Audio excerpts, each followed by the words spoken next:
આપી ખંડણી માંગવાના કૌભાંડની જી હા આખી ઘટના તમને દર્શાવી દઈએ તો સુરતના બિલ્ડરોને આરટીઆઈના કાયદાનો ડર બતાવી ખંડણી ઉઘરાવવાનો મામલો, જેમાં બાંધકામો તોડી પાડવાની ધમકી આપી તોડ કરવાનો આક્ષેપ થયો છે।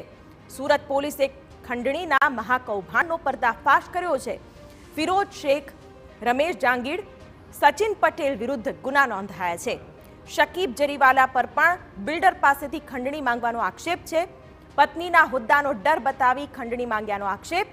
શાકિબ જરીવાલાની પત્ની કોર્પોરેશનમાં નોકરી કરે છે, ત્યારે ફરિયાદી નરેશ જરીવાલા દ્વારા 6 ફરિયાદો કરાઈ હોવાનું પણ સામે આવ્યું છે।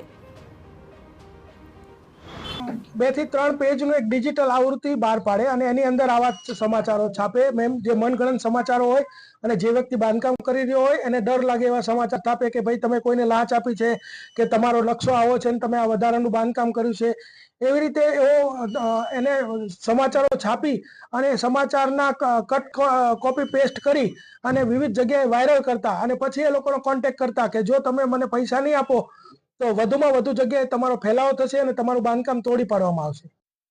સૂત્રોનું માનીએ તો શાકિબ જરીવાલાની પત્નીએ પણ બિલ્ડરોને ધમકી આપી હોવાનો આક્ષેપ છે। રૂબીના જરીવાલા પાલિકાની સેન્ટ્રલ ઝોનમાં ક્લાસ 3 ઓફિસર તરીકે ફરજ બજાવે છે। રૂબીના બાંધકામના નકશા પોતાના પતિ શાકિબ અને તેના ભાઈને આપતી હતી, જે બાદ તેઓ બિલ્ડરોને ડરાવી ધમકાવી રૂપિયા પડાવતા હોવાનો આક્ષેપ છે।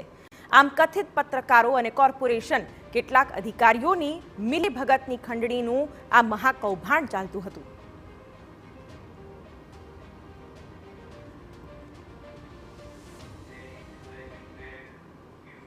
સમાચાર રાજકોટથી। સમૂહ લગ્નના આયોજકોની શોધ